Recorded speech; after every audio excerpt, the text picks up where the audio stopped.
김기현 선교사님께서 말씀을 전해 주시겠습니다. 나오실 때 우리 한번 환영하십시다. 두 손 높이 들고 한번 할렐루야 한번 하시면 어떨까 싶습니다. 다시 한번 나오실 때 우리 할렐루야 하십시다. 할렐루야. 안녕하세요. 루안다에서 온 김기현이라고 합니다. 먼저 말씀을 전하기 전에 저희 가족을 잠깐 소개하겠습니다. 잠깐만 일어나 주시면은 저 박지만 선교사고요. 큰아들 동희, 둘째 아들 동건이, 한국 그 학년으로 고3, 중3입니다.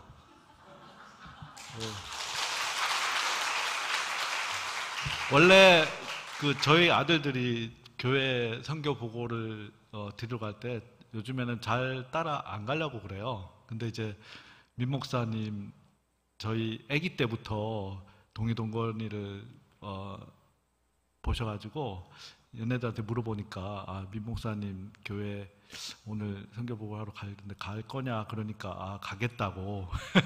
저희가 5학년, 2학년 때 루안다를 갔습니다. 그래서 지금 횟수로 8년째 되었습니다. 오늘 말씀을 전하기에 앞서서 제가 약간 간증이라면 간증이랄까 제 얘기를 좀 하고자 합니다. 저는 평범한 그런 크리스찬이었습니다. 직장생활 1997년부터 제가 직장생활을 했고요.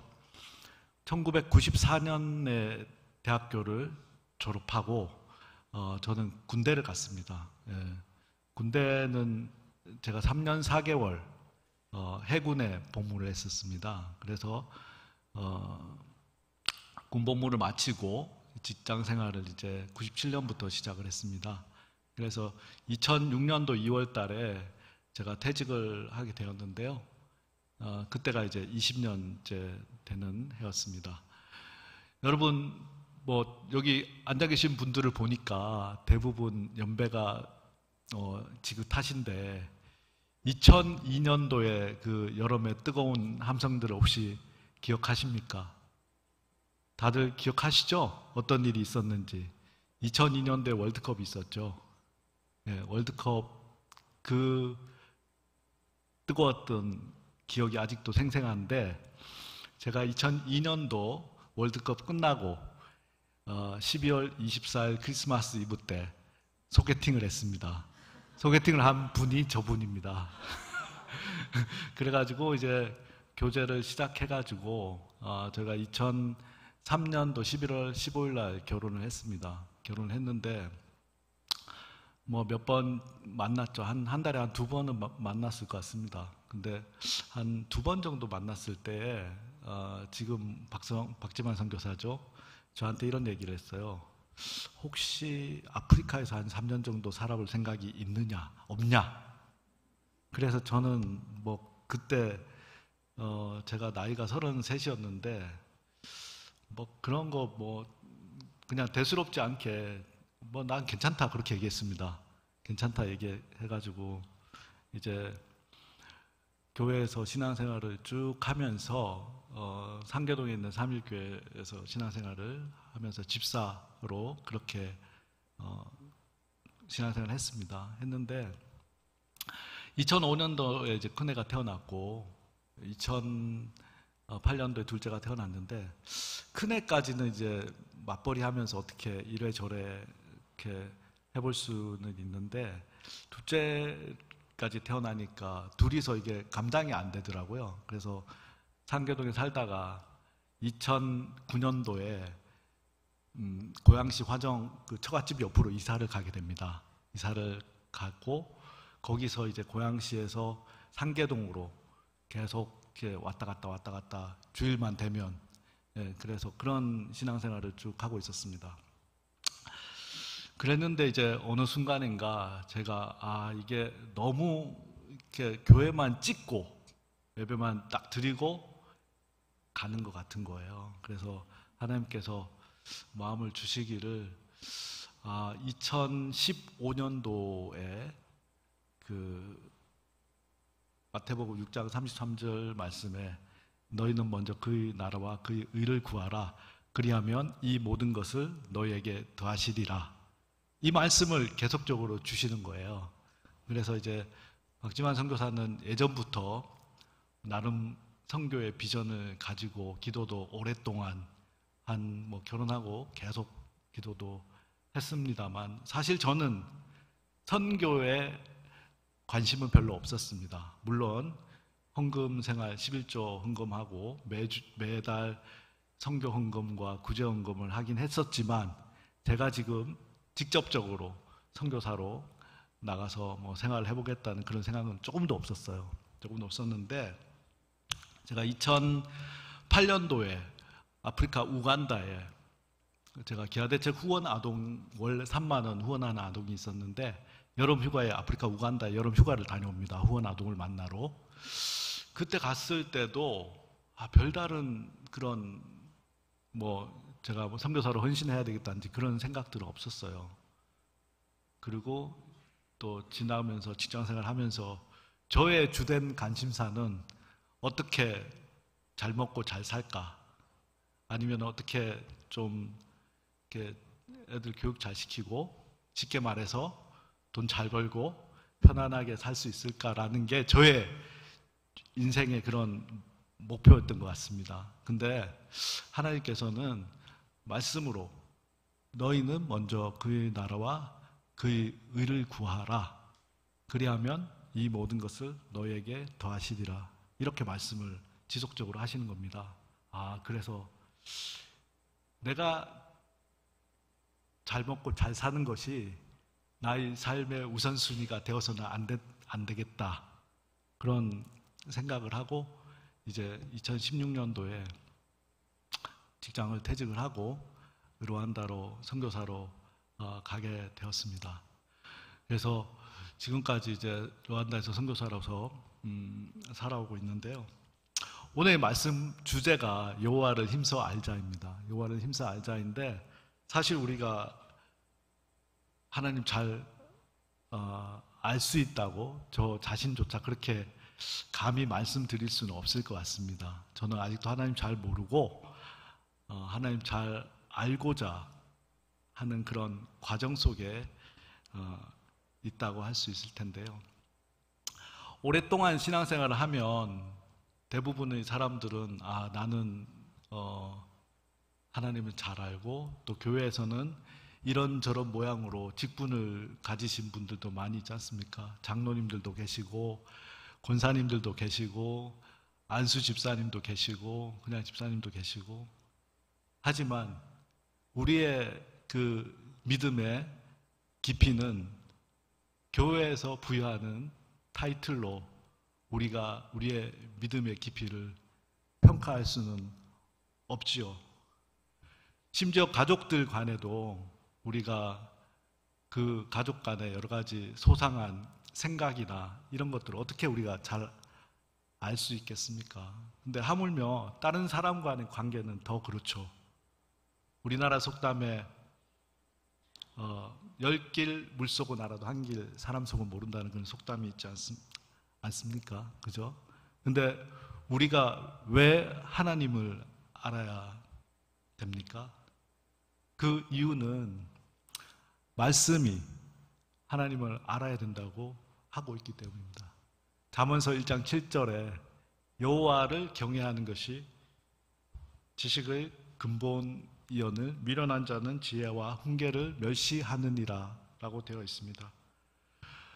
하나님을 깊이 알면 알수록 하나님이 얼마나 우리를 사랑하시는지, 하나님이 얼마나 죄를 미워하시며 죄 때문에 고통당하는 사람들을 얼마나 안타까워하시는지 알 수 있습니다.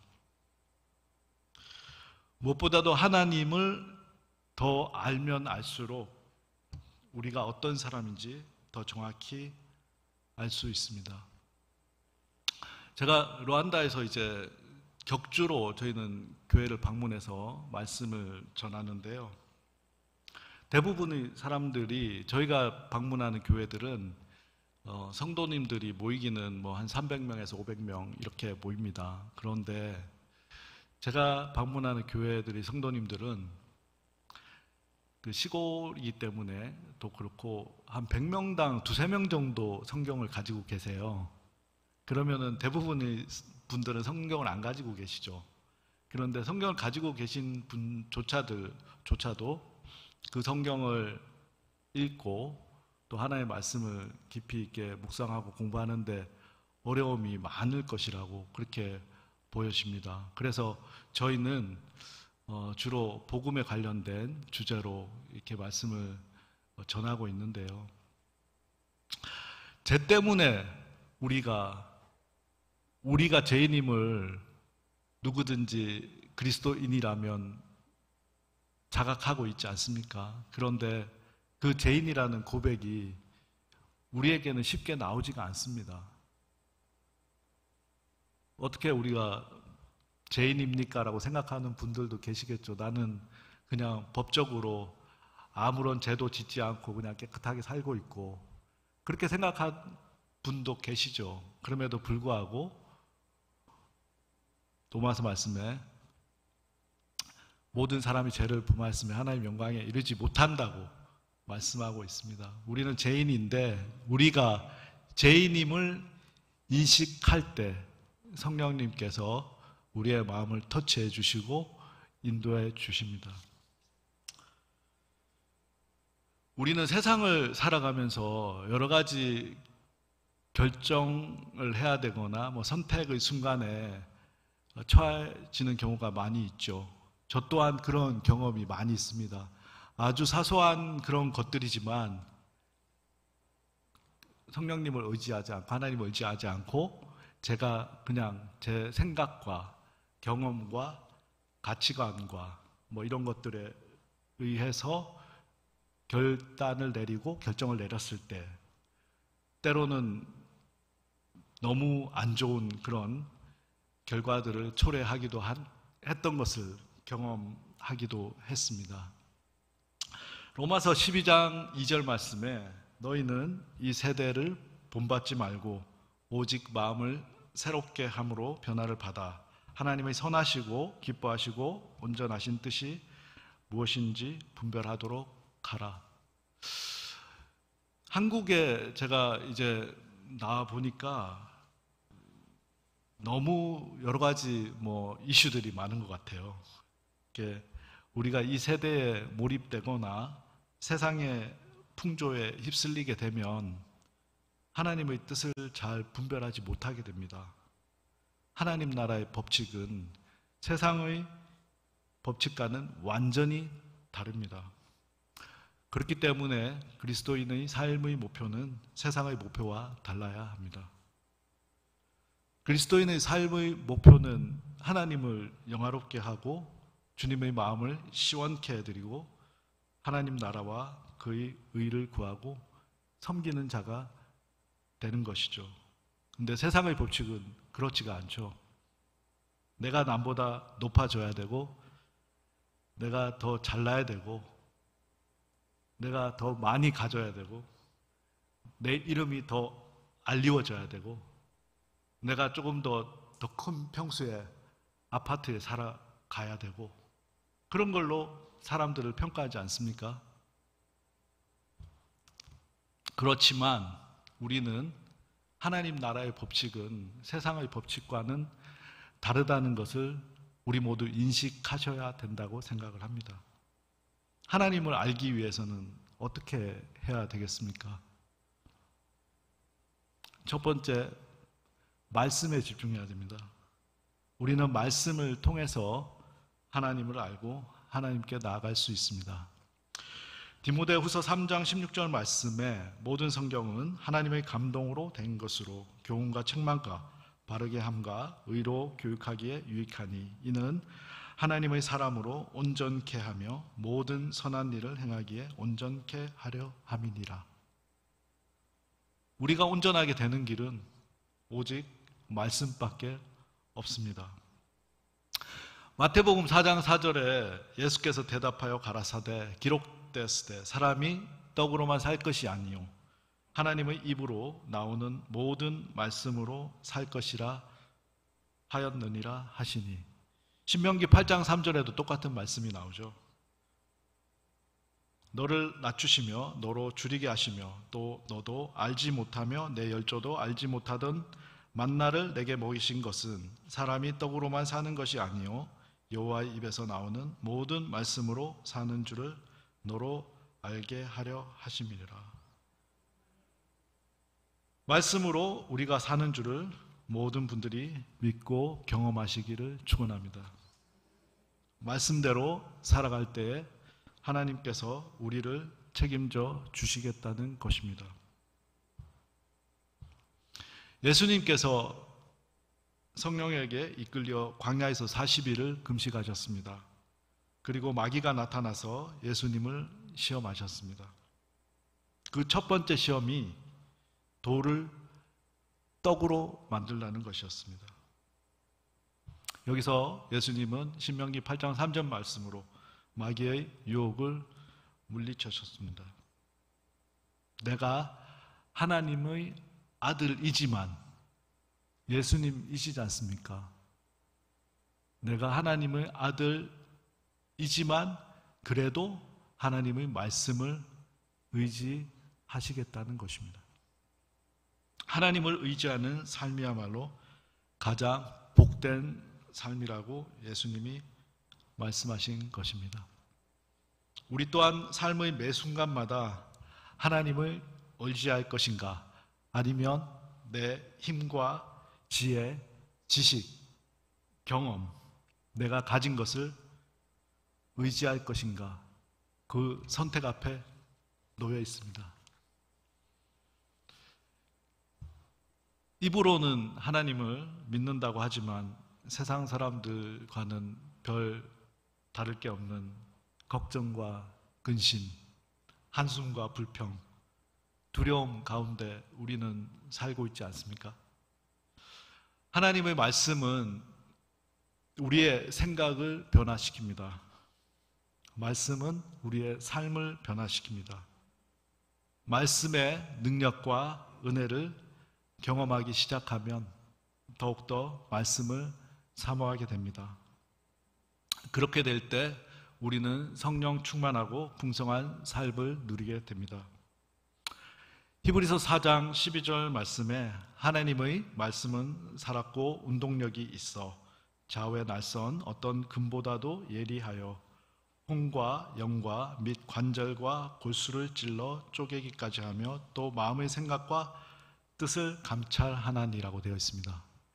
에베소서 말씀에 보면 또 하나님의 말씀은 성령의 금이라고, 검이라고 되어 있습니다. 칼이라는 것이죠. 우리가 마귀나 사탄을 대적할 때 말씀으로 물리칠 수 있는 것입니다. 예수님이 하셨던 것처럼 매일매일 삶 가운데 말씀이 주관하시고 말씀의 능력과 은혜를 누리는 하루하루가 되시기를 축원합니다. 둘째는 예배를 통해서 하나님을 더욱더 알아갈 수가 있습니다. 코로나 이후에 비대면 예배에 익숙해진 분들이 많이 있습니다. 그러나 우리가 예배를 사모하고 예배의 기쁨과 은혜를 누릴 때 하나님을 더 알아갈 수 있습니다. 요한복음 4장 23절 말씀에 아버지께 참으로 예배하던 자들은 신령과 진정으로 예배할 때가 오나니 곧 이때라. 아버지께서는 이렇게 자기에게 예배하는 자들을 찾으시느니라. 하나님께서는 자기에게 예배하는 자들을 찾으신다고 합니다. 우리가 예배할 때 하나님께서 우리를 찾으십니다.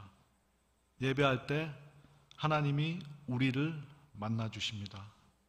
하나님을 만나면 더욱더 하나님을 찾게 되고 만나고 싶게 됩니다. 골로새서 3장 16절 말씀에 그리스도의 말씀이 너희 속에 풍성히 거하며 모든 지혜로 피차 가르치며 권면하고 시와 찬미와 신령한 노래를 부르며 마음의 감사함으로 하나님을 찬양하고, 우리에게 그리스도의 말씀이 충만할 때 우리는 예배의 자리로 나아가게 됩니다. 예배의 자리를 통해서 하나님을 알게 되고 만나게 됩니다. 세 번째, 기도를 통해서 하나님을 더욱더 알게 됩니다. 디모데전서 2장 4절에 하나님은 모든 사람이 구원을 받으며 진리를 아는 데 이르기를 원하시느니라고 하셨습니다. 골로새서 1장 9절에 이로써 우리도 듣는 날부터 너희를 위하여 기도하기를 그치지 아니하고 구하노니 너희로 하여금 모든 신령한 지혜와 총명의 하나님의 뜻을 아는 것으로 채우게 하시고, 하나님을 알아갈수록 더욱더 기도하게 되고 더 기도하면 하나님을 알게 되는 선순환이 일어납니다. 예수님께서도 미명하에 일어나셔서 기도하셨습니다. 마가복음 1장 35절을 보면 새벽 아직도 밝기 전에 예수께서 일어나 한적한 곳으로 가사 거기서 기도하시더니, 임마누엘 교회 새벽 예배가 새벽 5시더라고요. 그래서 제가 보니까 목사님 엄청 일찍 일어나셔서 준비하셔야 되겠다, 그런 생각이 들었습니다. 제가 한국에 와서 이제 새벽 예배를 몇 번 이렇게 갔었는데 그 교회는 5시 30분이더라고요. 근데 5시 30분이라도 이제 가서 준비하려면은 최소한 5시에는 깨가지고 가야 되는데 갔다 오면 졸리는 거예요. 하나님을 알지 못하면 우리가 제 가운데 있는 것이고 우리 마음대로 그냥 방자히 행할 수 있는 것입니다. 예수님은 길이요 진리요 생명이신데 우리가 예수님을 모르면 진리가 아닌 것에 몰입되어 그것이 하나님인 것처럼 잘못된 가치를 따르며 살게 됩니다. 성령님은 우리의 생각과 마음을 조명해 주시기 때문에 하나님 안에, 성령님 안에 거할 때 우리는 구원의 확신을 가질 수가 있습니다. 우리는 얼마나 하나님을 알고 있습니까? 저희 둘째 아들 동건이가 한국에 와가지고 선교사 자녀 캠프를 일주일 동안 다녀왔어요. 그때 주제가 하나님을 힘써 알자였습니다. 그래서 일주일 동안 월요일부터 시작해서 토요일 날 끝나는데 그 주제로 이제 계속 기도도 하고 말씀도 듣고 찬양도 하고 여러 가지 프로그램도 하는 거였어요. 그래서 이제 끝나고 제가 동건이를 이제 토요일 날 만나서 동건이한테 물어봤어요. 또 동건아, 하나님을 좀 많이 알게 됐냐? 그러니까 동건이가 지금 저기 있지만 저한테 대답을 해준 말이 하나님을 잘 알게 되지는 못했고 잘 알고 싶은 생각이 들었다고 합니다. 우리가 하나님 알고 싶은 생각이 먼저 들어야 되겠죠. 알고 싶은 생각이. 근데 우리는 하나님을 알고 싶은 생각보다 다른 걸 더 많이 알고 싶어하는 그런 주제들이 많죠. 그런 이슈들이 너무나 여러 가지 정치적인 이슈도 있고 경제적인 이슈도 있고 집안에 또 자녀 교육과 관련된 문제, 이사, 취업, 여러 가지 이슈들이 있지 않습니까? 하나님을 아는 것이, 여호와를 경외하는 것이 지식의 근본이라고 하나님께서 말씀을 하셨습니다. 하나님은 우리에게 세상의 빛이요 소금이라고 말씀하셨습니다. 성경 말씀을 보면 빛이 되라, 소금이 되라고 말씀하신 게 아닙니다. 빛이다, 소금이다고 말씀하셨습니다. 그러면 우리가 세상 속에서 빛으로 소금으로 살기 위해서는 하나님 말씀을 모르고 어떻게 우리가 세상의 빛으로 소금으로 살 수 있겠습니까? 저 또한 이렇게 말씀드리지만 저도 하나님을 잘 안다라고 말씀드리기가 쉽지가 않습니다. 더 잘 알고 싶은 그런 마음이 또 생기고 더 알기 위해서 어떻게 해야 될까? 제가 오늘 말씀드렸듯이 하나님을 알기 위해서는 말씀을 통해서 알 수가 있고요. 두 번째, 예배를 통해서 하나님을 더욱더 알게 되고, 또 기도를 통해서 또 하나님을 더욱더 알게 됩니다. 또 마지막으로 우리가 또 어떻게 하나님을 알 수 있을까요? 그리스도인과의 교제를 통해서 하나님을 더욱더 알 수 있습니다. 선한 교제, 좋은 교제, 정말 히브리서 10장 24절 말씀에 서로 돌아보아 사랑과 선행을 격려하며 모이기를 패하는 어떤 사람들의 습관과 같이 하지 말고 오직 권하여 그날이 올수록 더욱 그리하자, 이렇게 되어 있죠. 우리가 모이기를 힘쓰고 그리스도 안에서 교제에 힘써야 됩니다. 근데 교제에 힘쓰라니까 그냥 만나서 다른 얘기 하시는 분들이 있어요. 뭐 정치적인 얘기나 아니면 교회 내부에서 다른 분들 얘기, 저분은 어떻더라 저떻더라, 그런 얘기가 나쁘다는 것이 아니라 우리가 만나서 그리스도의 덕을 세우는 이야기를 해야 됩니다. 그리스도의 덕을 세우는 얘기를 하시고, 그리고 우리가 서로 그리스도 안에서 자라갈 수 있도록 서로 권면하고 서로 칭찬할 때 우리는 그리스도 안에 자라갈 수 있습니다. 어떻게 자라갈 수 있습니까? 말씀을 통해서 자라갈 수 있습니다. 우리 육신을 유지하려면 매일매일 음식을 먹어야지, 하루 삼시세끼 먹지 않습니까? 제가 루안다에 있다가 여기 오니까 몸무게가 2달 가까이 됐는데 금방 체중이 팍팍 늘어나더라고요. 막 시도 때도 없이 뭐 밥 3끼 다 먹고 뭐 간식도 먹고, 또 어디 가니까 뭐 멀리서 아프리카에서 왔다고 이것도 먹어, 이것도 드세요, 뭐 이것도 드세요, 그렇게 하니까 금방 이렇게 몸이 불어요. 그런데 우리의 영적인 양식은 말씀입니다. 말씀을 우리가 주기적으로 먹을 때 우리가 튼튼해지고 또 주 안에서 자라나게 됩니다. 어떨 때 우리는 하나님을 알고 싶어하는 생각조차 또 없을 때가 많습니다. 하나님을 아는 것은 우리의 사명이자 책임입니다. 하나님을 아는 것에 머무를 것이 아니라 하나님을 알고 그 말씀대로 살아갈 때 주님의 역사와 은혜를 우리의 삶 속에서 경험하게 됩니다.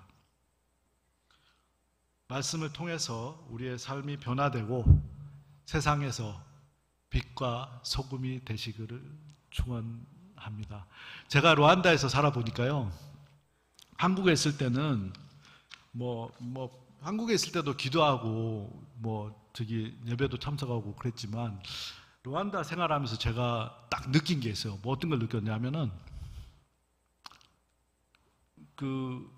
제가 루안다 교회나 어떤 것을 위해서 기도할 때 하나님이 진짜 빨리 즉각적으로 응답해 주시더라고요. 어떤 이슈가 있을 때. 그래서 저는 뭘 느꼈냐면, 선교는 하나님이 하시는 것이다.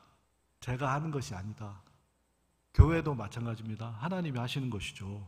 제가 선교사로서 보고는 드리지만 모든 일들은 하나님이 역사하시고, 저는 지극히 조금 부분 하나님이 시키신, 그래서 말씀드린 거는 제가 하나님의 일을 할 때 하나님이 제 일을 하십니다. 마태복음 6장 33절로 돌아가서 너희는 먼저 그의 나라와 그의 의를 구하라. 그리하면 이 모든 것을 너희에게 더하시리라. 이 말씀처럼 여러분들도 하나님의 것을 구할 때 하나님이 여러분의 삶 속에서 역사하시고 이 모든 것을 더하시리라고 믿습니다. 그렇게 하기 위해서는 우리가 하나님을 힘써 아시고 또 아신 다음에는 그 말씀대로 살아가는 여러분 모두가 되시기를 기도합니다. 기도하겠습니다. 하나님 아버지 감사합니다. 오늘 특별히 또 하나님을 힘써 알자는 주제로 또 말씀을 나누었습니다. 우리 모두 또 하나님을 힘써 알게 하시고 그 말씀대로 또 살아내고 또 세상의 빛으로 소금으로 또 살 수 있는 모든 성도들 되시기를 기도합니다. 하나님 감사합니다. 특별히 또 무더운 날씨 속에서도 예배를 사모하여 이 자리에 참석하신 성도님들 가정에 주님의 사랑과 은혜와 축복이 또 항상 함께 하시기를 예수님의 이름으로 기도합니다. 이어서 박지만 선교사가 저희가 선교 보고 자료를 좀 준비했는데요. PPT를 보면서 설명을 좀 드리겠습니다. 감사합니다.